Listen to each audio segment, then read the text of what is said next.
Essanyu ly'abato. Eno ye program Essanyu ly'abato buli lwa Sunday okuva ssaawa 8 paka ssaawa 10 ez'olweggulo ku 98.7 MCF Radio, emmere y'omwoyo gwo. Here we go. Kino kyekijjulo ky'essaawa eno ku 98.7 emmere y'omwoyo gwo.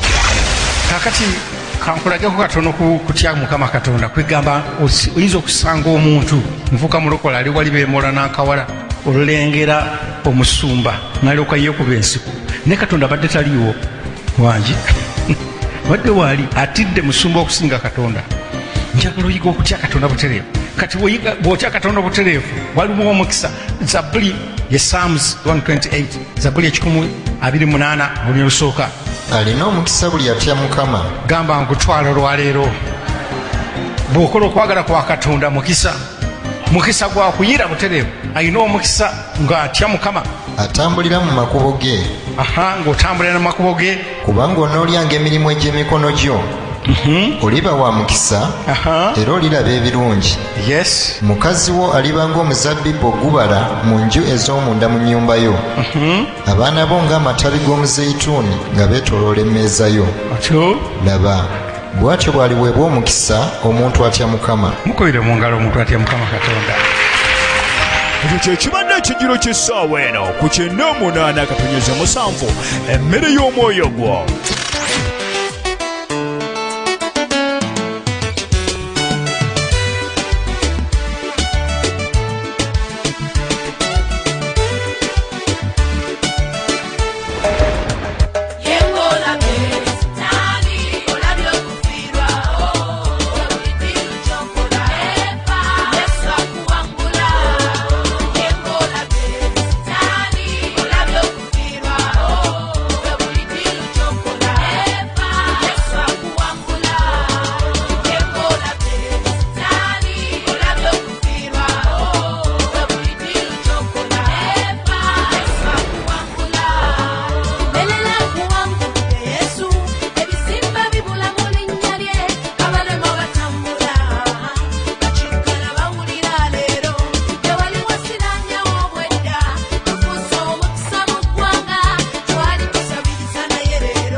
worship you.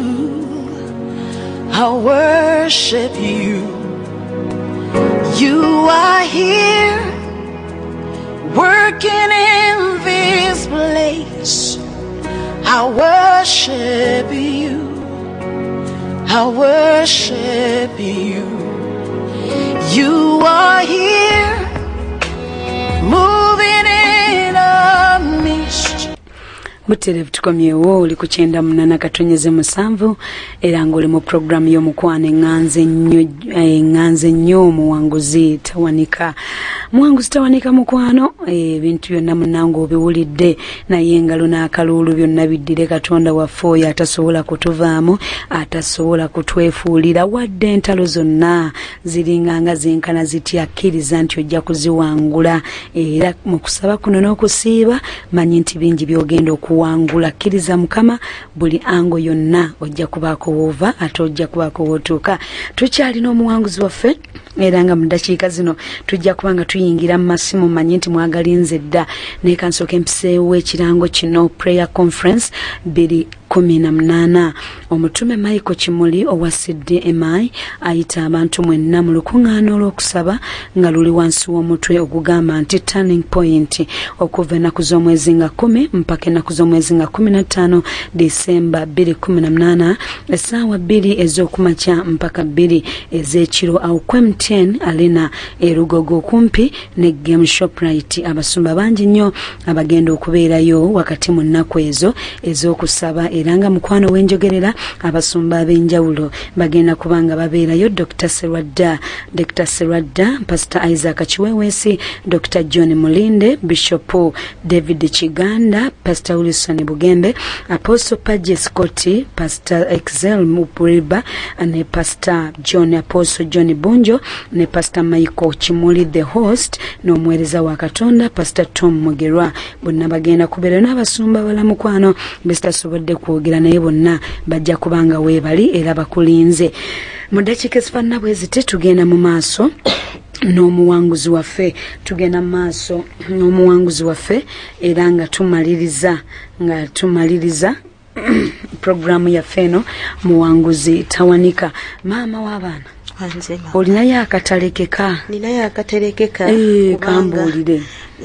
Waliwe nagambidde mu ntandikwa nti nali n'obusungu bungi nnyo ate nga ndi mukambwe nnyo nga ate tewali annema kukuba nga kukuba n'enkwagula lwakiri era nga bagamba kaagula ngango naye neebaza Katonda nakisumulirwamu nga sinaba kugenda wa mwami wange kuba osanga naye nandi mwagodde nalootanga nga ninaffe n'omulungi naye nga waliwo omuntu amukutte ate bwamukwata nzigirako kawula katono ng'alinnya naye omuti kati ku muti ogwo ate kwaliko engo kati nga bwentyo kati naye nekituuka ekiseera era engeye yali ku muti nga we batwala ffene wange gye bakola ki gye bamuteeka kati engeeyo era nasombanga engo n'ebyana byayo omuti ogwo guli ku malaalo nasombanga engo n'ebyana byayo njiteeka wano nenjifulumya nenjambusa ku muti gwa ffene nenjizaayo mu kayumba ate ono neera yalina ffene wange ng'amutwala ku ogwo omuti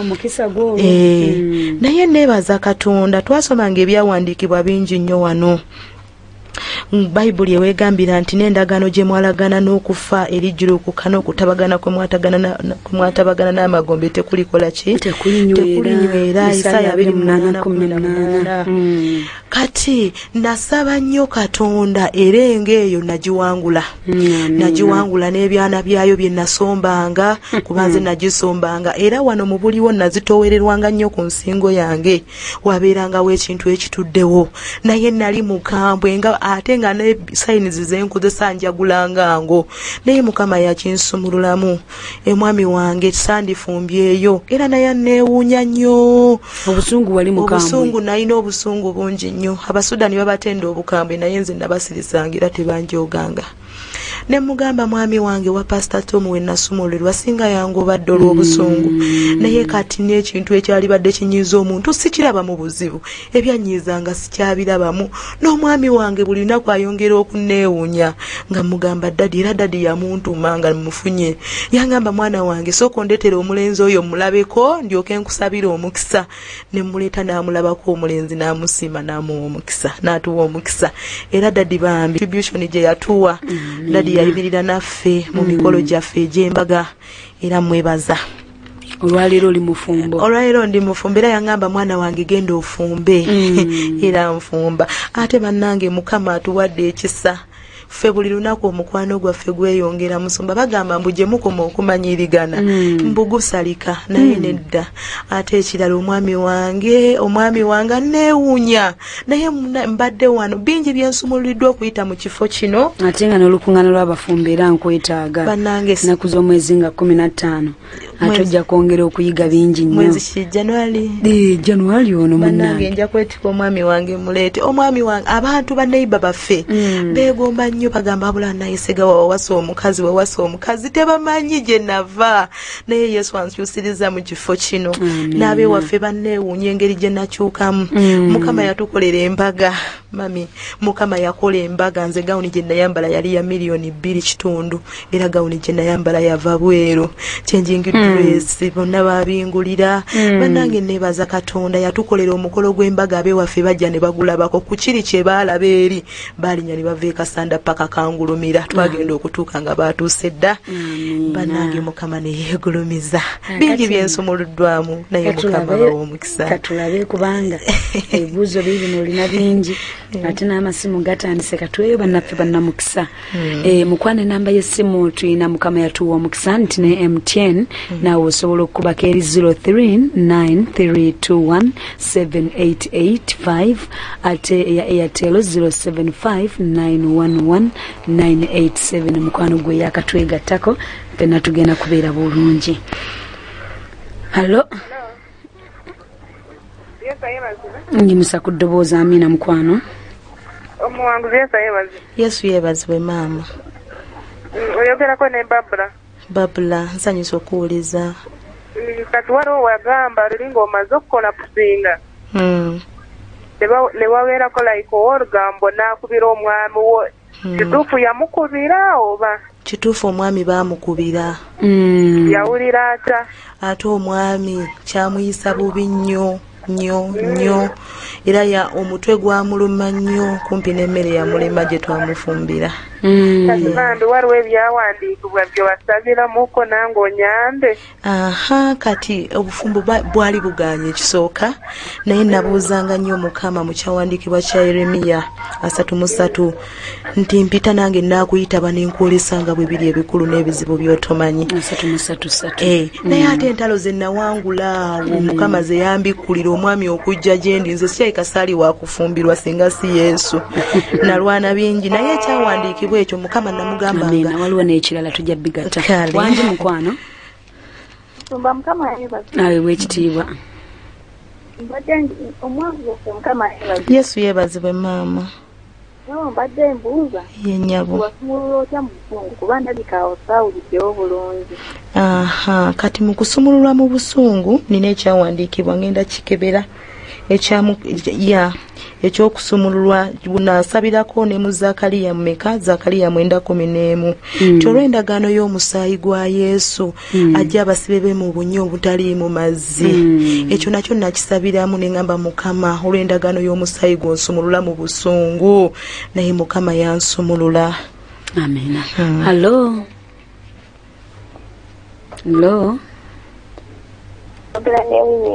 wangi ati omusumba wafaira wangula kati mbuuza musumba tatugambye ekyamujja Sudaani abadde agenda kitugamba n'ate kitugamba ekyanzije Sudaani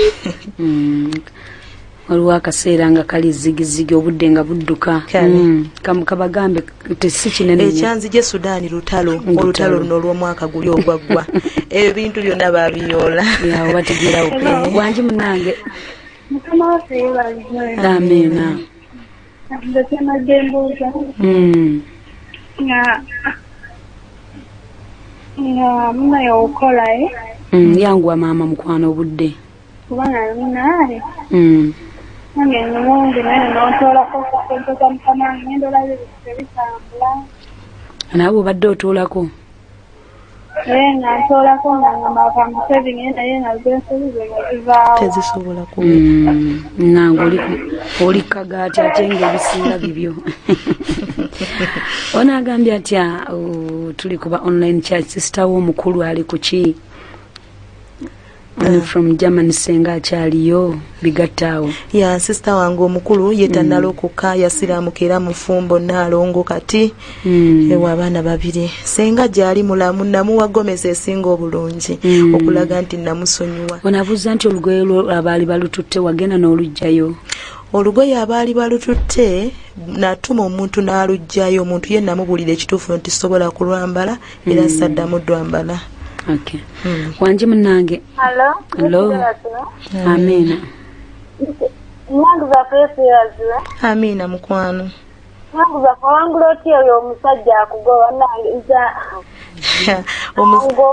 Omusajja amugoba Matayo 17:2 waliwo ebitayinzika kuvaayo watali kusaba na kusiiba. Mukwano yingira mu kusaba n'okusiiba ogateeka okubuuza Mukama mu Yeremiya 3:3 gate byawandiikibwa ebyo bibiri osiba osabe ojja kuwangula. Naye abo nno baawano tajja kubigatta bugasinga tazisomesebwa. Ye bajje basomesebwe. Yabalaba wano. Tozwagamba bugambi nti kwatako obukwazi okola otya kubanga tulaba emyaka ekintu gye kizenga kikugoba n'ennaku ziizo 6 kunoonya Katonda kati yasabe busabe go aliya wano jangu mukwano deliverance kikoli molo yalwa mu nnyindo omuntu alwekuulamu yekka ogambye otya mukwano gwange. Amina. Yesu yeebazibwe mukwano. Kakati tembuuza oyo yali atutte olugoye yeetonda assa oba teyeetonda? Yali atutte teyeetonda. Yalugjawo by mistake. Okay. Ekyali mama omulinayo kuba ne ati mwina abaana nedda mba mwabazaala dyabo ate ddi. Okay. Wanje munange. Hello. Hello. Mukama yebaza omusumba. Wewe ekitiibwa. Ono omusumba Ivan okwano Christ yawashikiza kawengi. Yebaza Mukama wange yo basibyawo. Bambi yongeza ku ddoboozi nkuwulire bulungi. Yebaza Mukama olwamu Mukama Katonda waye Katonda yatide yava mu kunakaawo. Soka ye yajja nakaawo omuntu kukwata buli kimu kyonna ekyongate wandisabye Katonda olaba kukitangawo buli kimu kyonolaba nti okuwangula kubeerawo ku lusozi. Kasita otegeera amazima Bayibuli ekyogera kasita otegeera amazima gakufuula ab'eddembe. Amina. Nebaza Mukama olw'amaddamu era Mukama muwere ddala omukisa ko obujulizi bunyongedde nnyo amaanyi nkyali singo naye Mukama Katonda alina ate byagenda okola mu bulamu bwange. Amina. Mukama bawo omukisa. Ojja kuwasa mukwano. Mbuuza nti omwami yategeera atya nti ye mutuufu? Omwami nkiddemu.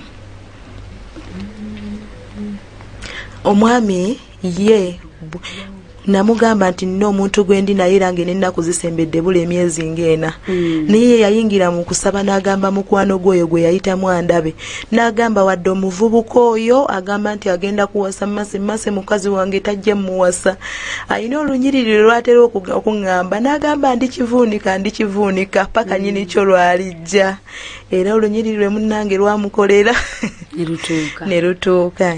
Kale tugenda kubanga tukoma mu ddakiika zaffe ntono nnyo atukomewo. Owuliriza 98.7 MCF Radio emmere y'omwoyo gwo. Nga bulijjo Tamale and Sons Natete feba noddala bwe kituuka ku bikozeseddwako n'ebipya bye tujja okwetooloola ensi yonna ebbeeyi layisi ku byonna bye tutunda omuli ebibajja eby'omulembe ng'ebyawaka office restaurant kussa ebyamasannyalaze omuli TV flat screens the fridge ne kalonda yenna ebya salon kussa n'ebirala byonna tutuukirire otukuze byonna by'okooye nga wabikwata bulungi ebbeeyi nnungi ddala tusangibwa Natete awali Central College mu maaso ga Elcom ku kidde Nalokolongo era nga mu transport bw'ebibajje wabwereye tuliko nooti 75 note 66 86 78 ne nooti 774 95 74 75 Tamale and Sons for Business Solutions. Essanyu ly'abato.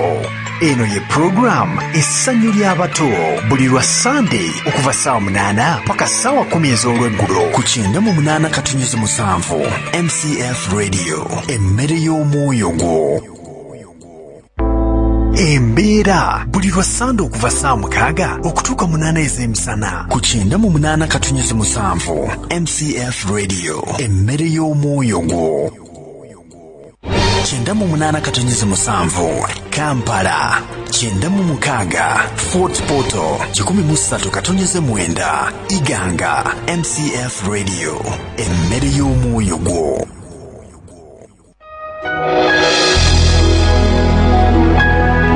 Abuterevu mukwano tuli ku 98.7 era ng'oli mu programu yonna enganzi muwanguzi Tawanika era nga akutuusibwako ba Prosper Junior School Day and Boarding basangibwa awo ddala basangibwa awo enansana ku Kyennabweru awo bajjo basanga ku kisaawe era nga bakulindiridde ekisa kya Katonda kigenda kweyongera okulabika nga sinakomyawo muwanguzi waffe tugenda mu maaso n'olukuŋŋaana olw'okusaba n'okusiiba ennaku z'omwezi nga 10 mpaka nga 21 era mukwano olunaku olwo olw'okutaano lugenda kubeera lunaku lwa kwebaza Katonda kyo kimanyi bulungi nti kwebaza Katonda tebakusalira gwe bufumiitiriza ku Katonda byakkoledde.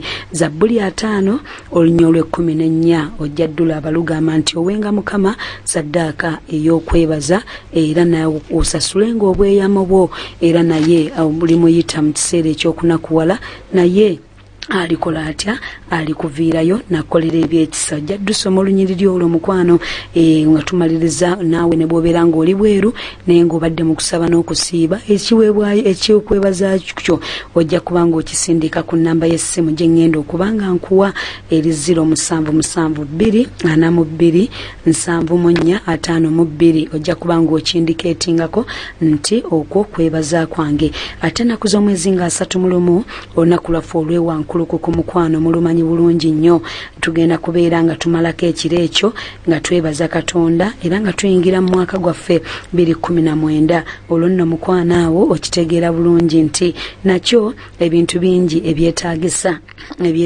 era ebikozesebwa bw'ogattako ebyuma bw'ogattako ekisaawe expense nga bw'obitegeera naye Mukama bw'abanga akuwadde ekisa era nga akuwadde omukisa mwaka guno era osobolera ddala naawe okubaako ky'okutuula n'owaayo ku lunaku olwo olwa 31 Musumba Tom Mugerwa ajja kuba nga akifuna bulungi ku nnamba eyo era eya mobile money eyo osobola okusindika n'oteekako nti 31st contribution yo mu byonna Katonda nga bw'anaatukolera ebyekisa kyonna kyofunye oba oli bweru oba oli waawano naye nga tosobola kujja wano naye ng'osobola okukiteekako ssaako busa 31st bajja kubanga bakitegeera nti ezo ssente zigenda ku expense y'ekifo n'ebintu ebigenda okukola ewankulukuko. Ate nno mikwano gyaffe ennaku z'omwezi nga 15 lugenda kubeera lukuŋŋaana lw'abakyala abafumbo era mukwano gwange Musumba Tom Mugerwa yeetegese okuba nga atubeeramu ate n'omwoyo omutukuvu ajja kuba nga ayongera otuyigiriza olwo nno gwali eyo nga wali oyiseeko mu kifo kino amakaago Mukama n'agalongoosa ate era n'akolera ebyamagero olunaku olwo naawe tobulayo jangu munnange ozzeemu banna abalala amaanyi kubanga Katonda gye tuli baakoledde okuyita mu kifo kino ng'atusumuludde olwo nno munnange nno ennaku z'omwezi nga 16 bagenda kubanga beetaagisa Musumato Mugerwa alindiridde ddala yagenda obbabeereramu ddala ababulizi b'enjiri ab'oku street era gwawulidde osobola okutegeezaako munno omulala naye n'asobola okubanga ajja mu kifo kino n'aweebwa omukisa. Katugende maaso tweyongereyo n'omuwanguzi waffe mukyala Nakangu Zainabu Mase Segawa gwe tuli naye olwaleero. Hello. Wangi webale program amina sebo ebanyeta niwamanya natira Jomayo Mulunya. Ekibuzo kyange munyanya wey'okumuto na mulumuna wey'okumunzo badyali kiika n'ekindi ayina emyaka engahe banga bampeera omugisa. Ekibuuzo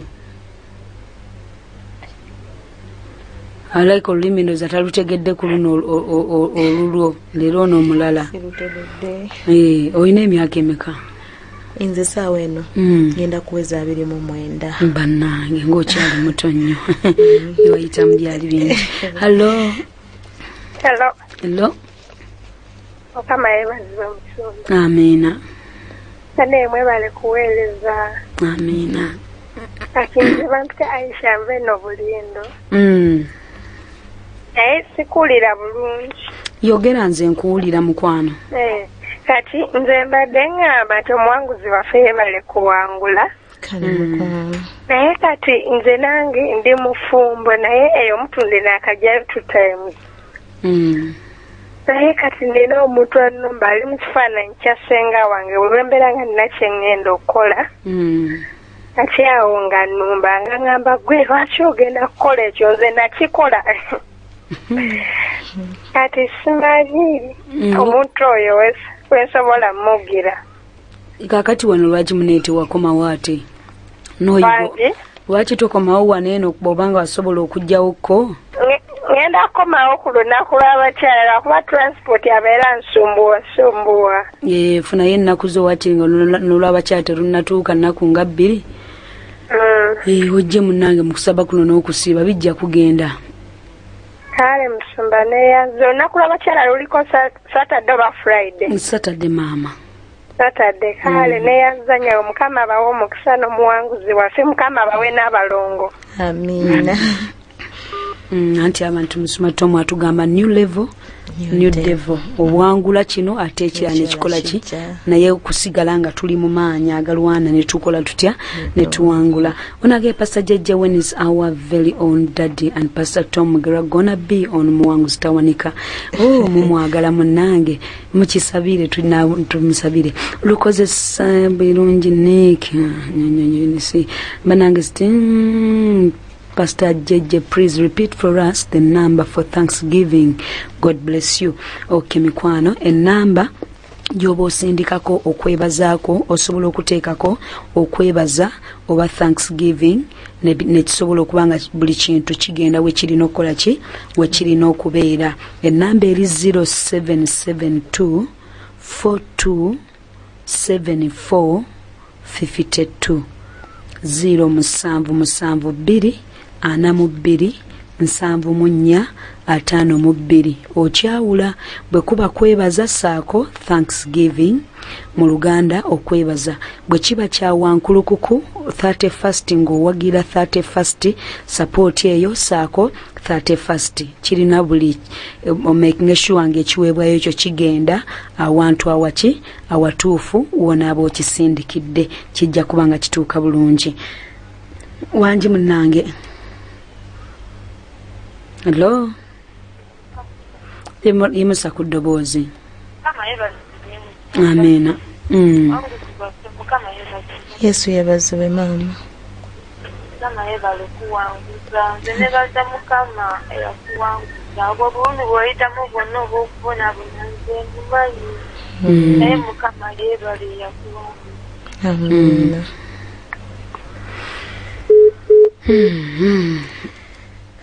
Wangi munnange.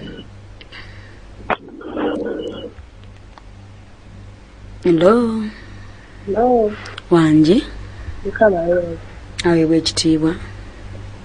Obujulizi mbuulidde naye bwenkoledde nendaba etwali obuwanguzi obulamu bwange nange.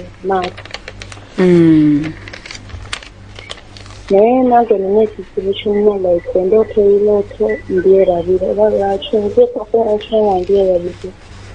Olina nno okutandika obijjukira maama era okuyita mu kusaba. Oba nkozesa kyawandiikira ki? Ngobeera wa? Namugongo. Neera abantu b'omu Uganda janguke wajjako ku kyaki eno? Nze gyensabira ne yesterday nabaddewo. Jangu ewa pasita ajja kubanga akunyonyola bulungi. Mbeerawo mu kwegayirira n'olwokuna. Jangu olabe pasita mu counseling. Ajja kubanga akikubuulira bulungi nnyo akulaga engeri gy'ogenda okusabamu. Kale wangi munnange. Hello. Musumba Mukama yeebazibwe. Aweebwa ekitiibwa. Nze ekibuuzo kyenbuuza Musumba kiyinza okwawukanako kiki njagala kukibuuza gwe mbuuza nti Mukama asobola okulaga omwami n'amulaga omukyala naye nga tasobodde nga talina busobozi bugenda sooka kutukuza bufumbo ate nga mulaze omukyala kiddemu maama wadde omwami oyo nga bano bapasatu mbaga basakatu ya bbulu n'amumulaga naye ate nga n'atamuwa busobozi busooka kola bufumbo butukuvu busaba banziremukko. Mukama naawa omuntu omwami omwami n'amulaga omukyala naye ng'ate ebigenda omwanjula n'ebigenda okumuwasa tabikola atya tabirina ekisobokera ddala naddala ffe waffe eno mu bulokole nti amaka agaffe tosobola kgenda mu bufumbo nga tebakugasa empeta ekyo bubeera bwenzi kakati babrother bangi tebannaba kukola kyamaanyi nnyo okulaba nga alina ssente ezanjula omukazi naki n'embaga era kyova olaba nti embaga tekolebwa omu embaga tekolebwa omu bukasita ofuna ekirooto ekyo yina budget ziyita ne mu kanisa ne bakulanga abamu bagamba embaga z'abalokole za kusondera si kusonda kuba ffe tetusobola kugenda nga tonnakola otya nga tonnagattibwa kati olwo oba oyenze bwenzi naye nga bannaffe abalala bali agamba kange nezaala abaana bange bwe tulikola ate waffe ekitali kituufu naye ne babrother nabeera Musumba Tom agenda kubanga abasomesa ennaku z'omwezi nga 13 ajja kubanga abayigiriza bwoba n'ekirooto making sure nga naawe okola bakubeeko ne kye bakusanga nakyo banno kye basobola okwongererezaako osobola okugenda okuwasa omukyala mukolerere. Wangi mukwano. Hello. Aweebwa ekitiibwa. Yongera ku ddoboozi taata mpulire. Yimusa ku ddoboozi mukwano. Kiganye munnange ddamu okuba ojja kuddamu okuba tulabe. Halo wangi. Mwebale tubeereza mu kusumba. Amiina taata. Mukama yafeese yeebazibwe. Aweebwa ekitiibwa. Noogera ne mukisa gyoffe okusinzira wano ekibuli. Mbawuliriza nnyo baana naye bambi Mukama waliwo gw'ontogala okusabira ku muwami mukwano gwange yafunye akabenje naye bambi twetaaga kusaala zamu buli Mukama abeere nga atuyamba. Amiina Mukama amusumulule. Kati n'ekirala nsobola okugira omusomo gundi omuwanguzi waffe olunaku lwali omuwanguzi Mukama waffe Yesu yeebazibwe. Yesu yeebazibwe. Yeebale ekuwanguza. Mukama yampanguza olw'ekisa. Sibyangu naye Mukama yamala byonna bagamba nti no tumunoonye era wakira kyayi nga tutakulabi. Amen. Amen. When Agame, what dreams did they undermine Stevens? Agame, what dream did undermined man get that showed the marriage was not of God? She did not finish it. Thanks. Nti oligo mwatamla na emyaka 5 wagamba alina ebirooto bye yakuwaako naawe n'obirabira ddala naye n'okontinuwinga ng'omuntu. Kati yafunanga ebirooto ekimu yafunanga tufunye akatebe kwe tutuulako twali tutudde wamu naye ne wabaawo omulala najja n'atutuula wakati ye mbutuufu naye n'atunula nga akatebe ako tagwanidde katuulako n'akejjako yekka n'akola ki n'agenda n'ekyo nakyo yakirabako era ng'era tutambula fembi ne tumaliriza ng'era tandaba gyekutte nga nze nkoze eki nga mubuzeeko ate nange nakifuna era bwe twali mu lugendo olumu ne muleka emabega n'entambula olugendo n'enzivuunuka nagenda era okivaamu nga tandabye naye yakifunako era akati basinga bagamba oti okusinga okutambula n'omuntu ng'owedde mukama ayogedde kati basingozi mbakubiriza ekisooka togezanga niweegatta n'omuntu oyo mu bikolwa eby'ekifumbo wadde ki ng'olunaku lw'empeta terunnabakola ki kutuuka kubanga abantu bangi babayiye ng'ebula ennaku 3 bangi bamaze okwanjula ne beteewasa kati singa osa ate n'ekirala kiyambako okuziyiza ku ndwadde kati boye yasooka simanyi oba ddala kyali kituufu oba yali Katonda naye nze namanya nti yali Katonda kati kiyambako n'okuziyiza ku ndwadde ekirala okwewa ekitiibwa. Okay. Hello. Hello. Wanji tata asembayo ndowooza. Kati nebaza omuwangu foyo okujja kwa bannange ekigambo kuvaayo nojja neyogera si yangu. Nabale kitegeera. Ya naye naffe tusabire kuba muna bingi betukyalimu naye nga tetunnasumulukuka. Mujja kusumululwa mu linnya lya Yesu. Tusabire muna kale tulina kyaki betusabiramu naye nga tusabira Katonda atusumulule naffe osanga luliba lumu netuyitako netujja ntuwa obujulizi ng'oyo wazze. Ya sigadde nze kafire fete wana ekisugu wabikalo na muwongo.